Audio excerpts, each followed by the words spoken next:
In Section 8 of Part 9 of the Vigyan Bhairav Tantra, today we will discuss in detail the Shiva-Shakti Samvad, dialogue between Shiva and Shakti, and other topics related to Dhya Kad Bhavana, meditation by assuming the form of the object of meditation, specifically Karika 62 and its original Sanskrit verse. So how are we going to unpack all of this? We'll start with the exact text and the primordial dialogue, then we'll map this to Tantra and astrology, look at the literal neuroscience behind it, unlock the mantra, and finally, guide you through the exact 6-step practice. Let's dive right in. All right, Section 1, the textual breakdown of Karika 62. Okay, imagine this. On page 41 of the original text, we find the exact Sanskrit verse that anchors everything we're talking about today. I want you to listen deeply to this, almost as if you're receiving this eternal wisdom right from the source itself. Bhave vyaktye niruddha chit neva bhavantar virjet tada tan madhya bhavdan vikasayati bhavna. This isn't just a string of ancient words. It's literally an architectural blueprint for ascending your entire consciousness.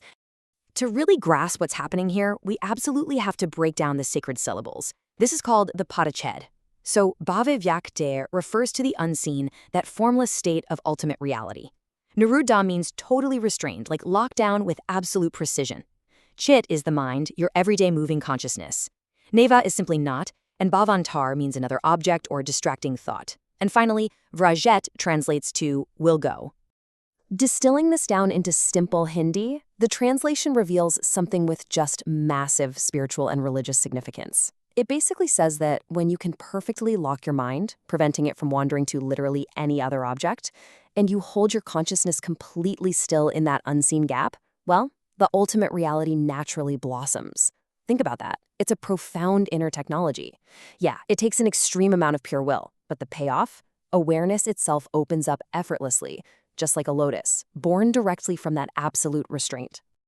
Moving into Section 2, the primordial dialogue between Shiva and Shakti.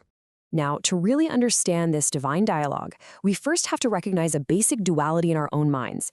Let's be honest, as human beings, we struggle to grasp infinite emptiness, right? We need an anchor, we need sakara, or form. We need a concrete visual representation, like an Ishtadev, a chosen deity with specific physical attributes, just to build up our focus. And it's only after we hit that intense, peak concentration that we can use it as a launch pad into the vast, boundless, formless reality of Nirakara. And this is where the magic happens. It's out of infinite compassion that Lord Shiva imparts this exact technique to Mother Shakti. This isn't just a casual conversation. It's an intimate, cosmic revelation. It's a tantric bridge deliberately designed to guide human consciousness from the visible world straight into the heart of the invisible. It's like the divine totally understands our human limitations and gives us the sacred tool to transcend our need for form so we can experience the absolute. Which brings us to Section 3. Tantric and astrological mapping. Let's look at this secret tantric mechanism called Vikalpa Samskara. Basically, the mind uses a conceptual impression, a highly detailed mental image of the deity, as a temporary vehicle. It's a constructed reality, a necessary scaffolding, if you will. But here is the ultimate tantric secret. You build this magnificent form specifically so you can collapse it. You're literally building this bridge of Vikalpa just to burn it down while you're standing on it, instantly launching yourself into the absolute void. How wild is that? And what's fascinating is how this internal psychological dissolution perfectly mirrors the macrocosm. In Vedic astrology, this practice beautifully embodies Ketu's path to moksha. Ketu is the shadow planet, the descending node that represents ultimate detachment, liberation, and cutting worldly ties. Just like massive celestial bodies dissolve into the cosmic void at the end of a cycle, holding this specific meditation forces the microcosmic ego to dissolve.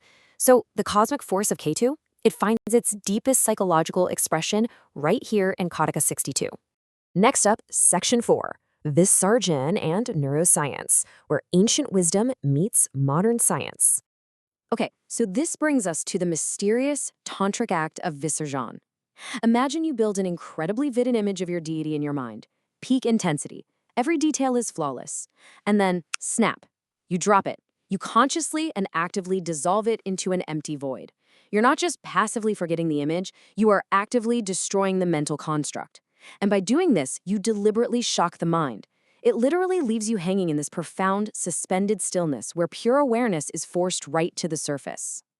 Guys, astonishingly, This ancient practice directly hijacks modern cognitive biology. Holding that vivid image requires massive, intense activity in your prefrontal cortex. You are purposefully overloading your brain's cognitive representation system. So when you abruptly trigger that visarjan, that sudden dissolution, you effectively short-circuit your brain's default mode network. The DMN is the exact neurological system responsible for your ego, your sense of self, and all that anxious mind wandering. Drop the image, and that network temporarily shuts down, leaving you in a scientifically observable state of pure non-dual presence. Absolutely mind-blowing. Moving right along to Section 5, the Mantra Secrets. Before we get into the physical steps, we really need to understand the sonic vehicle that powers this entire state. The esoteric secret is all in the precise pronunciation and vibration of the syllables. The mantra translates to Om, salutations to the one whose essence is the object of meditation and who is absorbed in supreme Shivahood. The deep, resonant vibration of the Om physically aligns your nervous system. As you chant, the frequency of these syllables conditions your subtle energy body. It literally strips away the mundane and tunes your entire being to recognize its own inherent Shivahood. And now, Section 6, the complete 6-step sadhana. Let's walk step by step through this complete procedural method. Consider this a direct, immersive blueprint for your own practice, designed to lead you gently but firmly to the highest realization. Steps 1 and 2 are all about the foundation, and they require absolute, unyielding stillness. Whether you're seated with a perfectly aligned spine or lying completely flat in Shavasana, your physical body must turn to stone. You start with pranadharana, just watching the subtle flow of your breath to settle the nervous system and purify your energetic channels. Once your body is totally still, you construct the Ishtadev in your mind's eye. And I mean a sharply focused, vibrantly colored, hyper-real form of your chosen deity. It has to be incredibly concrete. Then we hit the climax in steps 3 and 4.